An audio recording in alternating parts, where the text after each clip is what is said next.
Anda kembali bersama kami di Morning Jadi saya Show. mau bocorin sesuatu nih sama pemirsa. Tadi Eliza baru saja memberikan pengakuan yang mencengangkan buat saya. Apa itu? Dek, tadi kok saya udah zumba sekali, perut saya langsung kecil ya. Oh, enggak. Bohong banget. Itu tidak berlaku kalau cuma satu kali latihan ya. Itu harus latihan. Apalagi habis gini kita langsung makan. Nah, bersih-bersih dulu langsung makan. Itu biasanya tuh, makannya lahap. Biasanya gitu. Apalagi belum sarapan. Bener. Nah, kalau ngomongin sarapan biasanya ada sarapan apa nih? Paling standar-standar aja ya, nasi goreng, paling kalau nggak sempet roti, atau kan bubur ayam. Bubur ayam ya, biasanya paling sering bubur ayam kalau di kantor.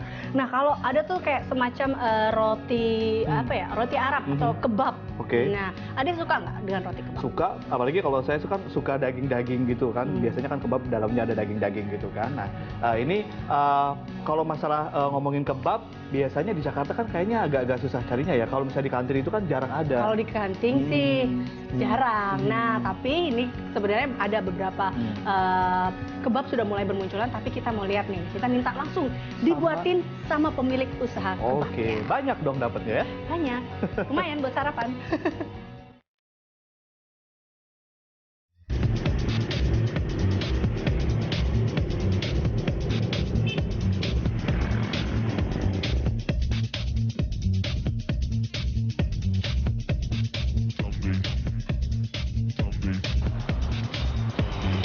Nah, jadi gini nih pemirsa, setiap kali saya jalan-jalan di Jakarta atau saya keliling Indonesia, selalu saya ketemu dengan kebab yang satu ini. Saya bingung nih, hampir seluruh Indonesia saya pergi, itu ketemu dengan kebab ini. Namanya kebab Turki Baba Raffi. Saya jadi penasaran, orangnya seperti apa sih, yang punya apakah orang Indonesia atau bukan? Kita ngobrol-ngobrol dulu ya. Iya, ini saya penasaran nih Mbak, saya kan jalan-jalan di Jakarta, saya keliling-keliling Indonesia, saya ketemu dengan kebab Turki ini. Kebab Turki tepatnya Baba Raffi. Iya. Nah, ini banyak banget, bejubel. Udah ada di semua tempat lah, bisa dibilang seperti itu. Ini yang punya orang Turki asli ya, atau gimana? Orang asli Indonesia. Oh, Indonesia asli. Siapa namanya? Namanya Pak Hendy. Pak Hendy.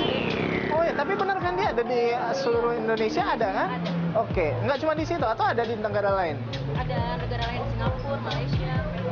Oh, sampai di Belanda ya? Iya, sampai Belanda. Wow. Nah, ini kalau misalnya saya nih pengen ketemu sama yang namanya Pak Hendy, siapa namanya? Pak Hendy Setiono. Oh, Pak Hendy Setiono. Kalau misalnya saya pengen ketemu sama Pak Hendy Setiono, di mana tuh, Mbak? Langsung datang lagi ke kantornya. Kantornya di? Iya, di Fatmawati, Jalan Fatmawati, itu samping masjid. Oh, oke. Iya. Pondok Labu? Pondok Labu. Iya. Oke, baik. Kalau gitu kita langsung aja ketemu Pak Hendy kali ya? Oke. Terima kasih banyak ya, Mbak ya. Sama-sama. Let's go.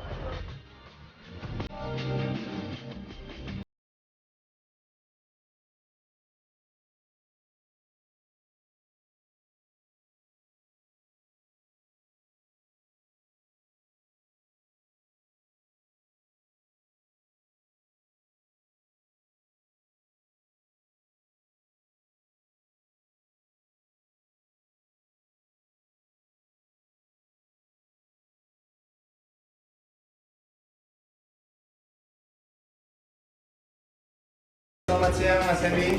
Selamat siang Mas Ando. Halo, apa kabar Mas? Baik. Sehat Mas Ando. Iya, akhirnya ketemu juga sama Mas Hendy ya. Jadi saya ini kalau misalnya keliling-keliling Jakarta, pasti saya selalu lihat ada kebab Baba Raffi. Iya. Akhirnya ketemu sama orangnya langsung.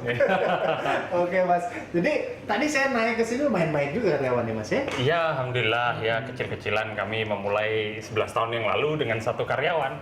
Ya bisa berkembang hingga sekarang memperkerjakan ribuan karyawan. Oke. Ya kita bersyukur prosesnya memang step by step juga. Iya.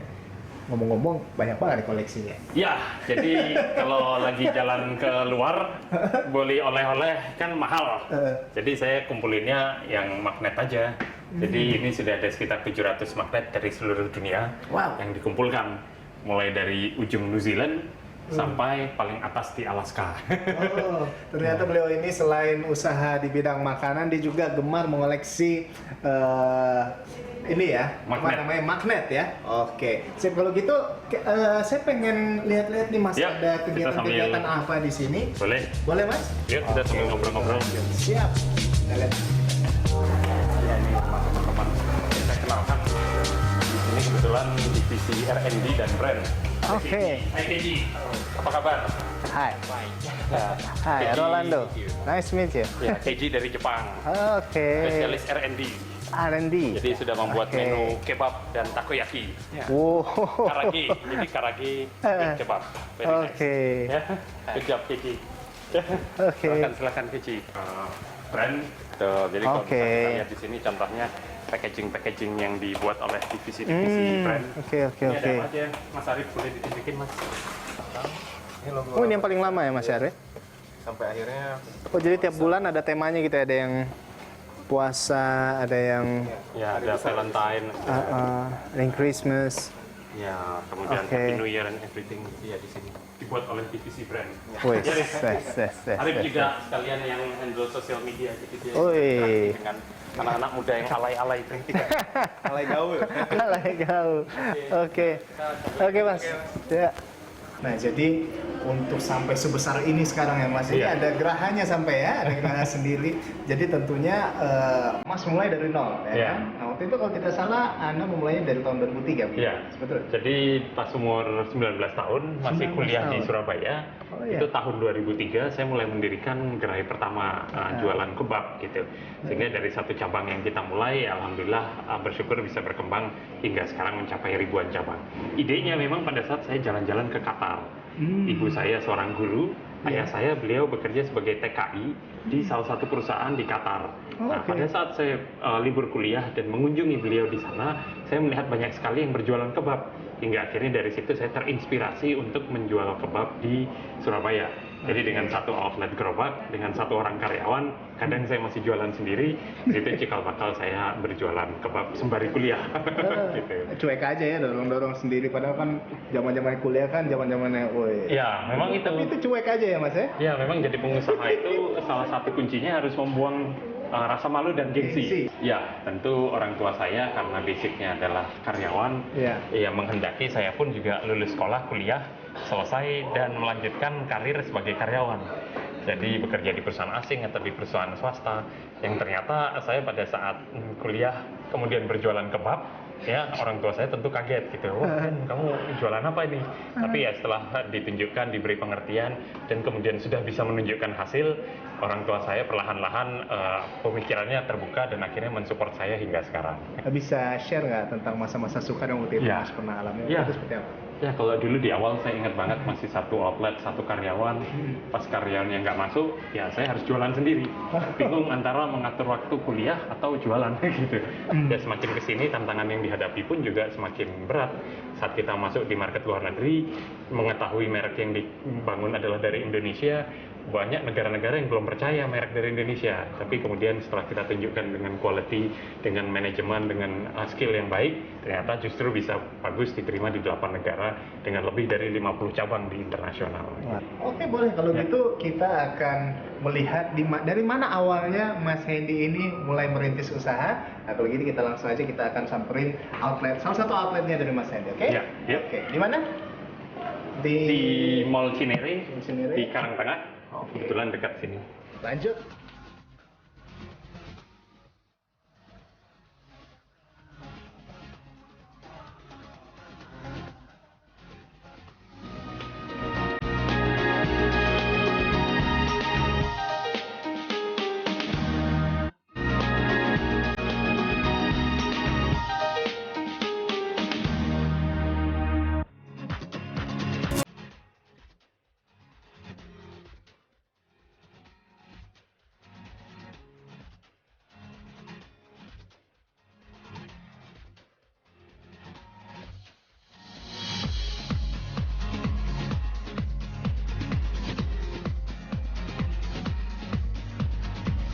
Jadi memang nggak kelar kuliah tapi bisa beli Alphard ya Mas? Luar biasa ya. Ya, jadi kan ada yang bilang kejar mimpimu setinggi langit gitu. Oke. Ya dulu memang saya zaman masih naik sepeda motor kemana-mana naik Mio, saya lihat sebelah saya naik Alphard, pengen juga gitu. Jadi ya itu yang menginspirasi tukang kebab bisa naik Alphard. Mesti kayak gitu sih. Jadi kalau misalnya kita nggak mulai mungkin nggak bakalan jadi ya Mas ya. Ya memang apa ya si Om Bob Sadino sendiri almarhum, kebetulan beliau mentor saya, guru saya langsung. Ya beliau mengatakan ilmu goblok yang beliau ajarkan itu salah satunya bisnis itu nggak perlu pakai modal. Kalau untuk bicara bisnis perlu modal, kamu sudah punya 2 dengkul, ya toh, dengkulmu mau nggak dibeli harga 500 juta? Wah, kalau dibeli 500 juta nggak mau gitu. Lah, itu sudah modal 500 satu dengkul, kamu punya 2 dengkul sudah 1 miliar. Itu modalmu yang utama yang justru bisa kamu gunakan buat menghasilkan bisnis. Jadi memang benar bahwa bisnis itu tidak melulu masalah capital, berapa uang yang kita miliki atau berapa modal yang kita miliki, tapi bagaimana kita memiliki keberanian buat take action dan memulai. Kan begitu. Let's do it.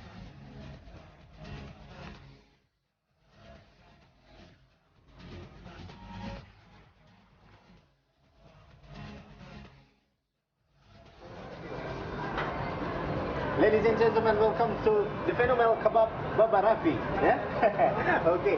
Dan halo Mas Hey. Hendy. Jadi kita sudah sampai nih di Ya. ini outlet yang keberapa nih Mas Hendy? Ini cabang Mall Cinere, cabang ke 1000 sekian, saya juga 1000 lupa sekian, ya. Jadi ya ini kita salah satu outlet yang dekat dengan kantor, mampir, dan disinilah kita berada. Guys, tasting is believing. Oke. Jadi kita harus cobain ya kan? Kita Betul. harus cobain. Udah sampai sini terus kita nggak nyobain. Ya. Nah, kalau gitu. Nah, yang saya mana? pengen nantang nih Mas Ando. Oke. Bisa nggak kamu ngiris Apa? daging kebabnya? Ya. Oh, cuma Oke. iris doang ya kan? Oke, kita Iris buktikan. doang. Kita harus cobain. Ayo, Halo, Pak. kita cobain. Jadi Hah? pemirsa, ini nih daging nih yang paling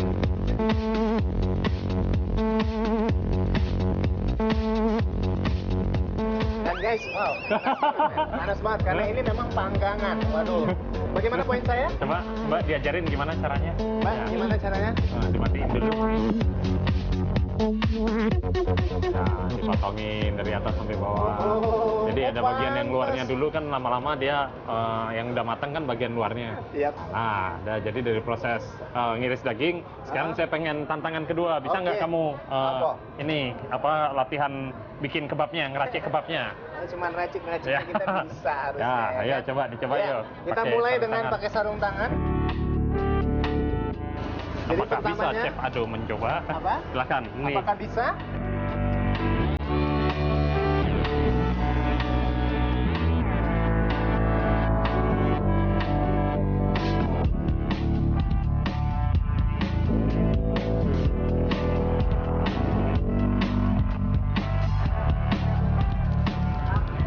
Agak pedas sih. Saya kebanyakan kalau saus sambalnya, tapi ini enak banget. Oke, makanya bisa lari sampai ke berbagai negara ya Mas ya? Amin. Oke. Iya. Nah, ini kan sudah sampai ke berbagai ini ya negara ya. Iya. Nah, itu awalnya memulai bisa sampai ke negara-negara tetangga itu seperti apa Mas? Ya, Awalnya? Saya ya pikir memang seperti apa, tidak kalau bisa mudah. tahu. Prosesnya sih awalnya juga mulai dari negara terdekat dulu yaitu Malaysia. Saat pertama kali buka tahun 2012 di Malaysia, ternyata mendapat sambutan yang sangat baik sehingga begitu dari cabang pertama bisa buka cabang kedua, ketiga sampai sekarang lebih dari 30 cabang di Malaysia sendiri itu mendatangkan minat dari negara lain juga. Akhirnya Filipina buka, akhirnya negara China, Sri Lanka buka dan lain sebagainya. Itu justru memang bertahap. Ya, kami memperkenalkan kebab cita rasa berbeda. Bukan Timur Tengah, bukan cita rasa dari Yunani, Ya. tapi kebab cita rasa Indonesia. Ya, Indonesia, Baba ya. Raffi ini. Kebab Baba Raffi kini sudah meluas hingga ke mancanegara. Bagi Hendy, tentu ada kewajiban menjaga nama Baba Raffi di mata konsumen. Salah satunya adalah menjaga kualitas produk. Dan yang menjadi perhatian anak muda yang tumbuh di Surabaya ini adalah menjaga standar bahan baku kebab dan daging yang didistribusikan ke outlet-outlet. Hendy kerap turun langsung mengontrol tim produksi saat mengolah bahan hingga ke pengiriman. Panas banget. Enggak lah, ini dingin banget nantinya. Wow. Oke, itu daging-daging sapi semuanya ya Mas ya? Ya, tadi kita sudah berjalan-jalan, mampir di outlet-outletnya, dan sekarang kita sudah berada di tempat logistiknya Ya, Mas ya? di sini logistik tempat penyimpanan bahan baku Oke. yang didistribusikan ke outlet-outlet tadi. Oke. Mulai dari sini semuanya. Ya. Oke, jadi sebetulnya saya mau nanya lagi nih. Sebetulnya apa sih yang menjadi faktor penentu Anda untuk bisa sampai pada saat ini? Ya, memang proses ya. Ya. Saya pikir selain kerja keras, utamanya pada saat kita berbisnis, passion itu sangat menentukan.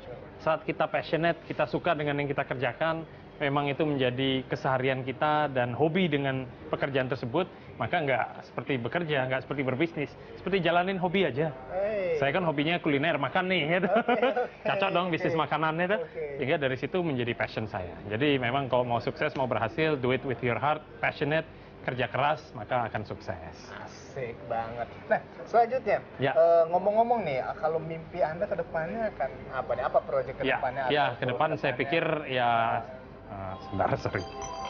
Silent dulu. Oke. Ya. Oke, berikutnya nih, ke depannya ada proyek apa? Atau ada mimpi-mimpi besar apa lagi untuk ke depannya? Sekarang kan sudah dari posisi sekarang ya, ke depannya akan seperti apa? Ya, tentu ke depan ya mudah-mudahan bisa membawa nama baik Indonesia. Cie. Jadi ya dengan memulai dari Surabaya, yang kita mulai dari satu outlet kecil, ya kita bersyukur saat ini bisa jalan 1000 outlet di 8 negara, dan mudah-mudahan bisa terus berkembang ke negara lain. Jadi mimpinya adalah membawa Baba Raffi, akan ada di San Francisco, di UK, ya, London, and all those big places. There's an Indonesian brand called Baba Raffi over there. Jadi ya mimpinya kita pengen membawa asli Indonesian resources melalui kulineri Indonesia, mudah-mudahan bisa berjaya di market internasional. Amin, kita doain ya. Oke, Mr. Hendy. Ya. AKA Baba Raffi. Nah, ini closing statement dari Anda apa? Iya. Ya, buat anak muda yang pengen mulai berbisnis, ya, jadi buat generasi muda sekarang saatnya kita berbisnis, apalagi menghadapi pasar bebas, ya, menghadapi Asian Economic Community. Indonesia adalah the largest middle class group of income, sehingga ini market yang sangat bagus. Kita beruntung berada di Indonesia dengan market yang sedemikian bagus, sehingga sekaranglah saatnya kita berwirausaha. Ya, ke depan Indonesia akan maju jika lebih banyak jumlah pelaku usahanya, pelaku usaha dari kecil, tapi pelan-pelan bisnisnya dibesarkan dan menjadi kebanggaan dari Indonesia sendiri. Sehingga kalau kamu punya mimpi jadi pengusaha, lakukan sekarang juga. Asik. Ya, jadi sebetulnya ini adalah salah satu bukti ya, di mana produk lokal kita bisa bersaing di dunia internasional. Jadi sebetulnya kita nggak kalah ya, kita nggak kalah dengan dunia internasional. Yang butuhkan cuma satu, just do it. Oke, terima Alright. kasih banyak Thank Mas you. Hendy. Terima kasih Anda Sukses sudah terus mampir. ya. Ya. Oke, siap.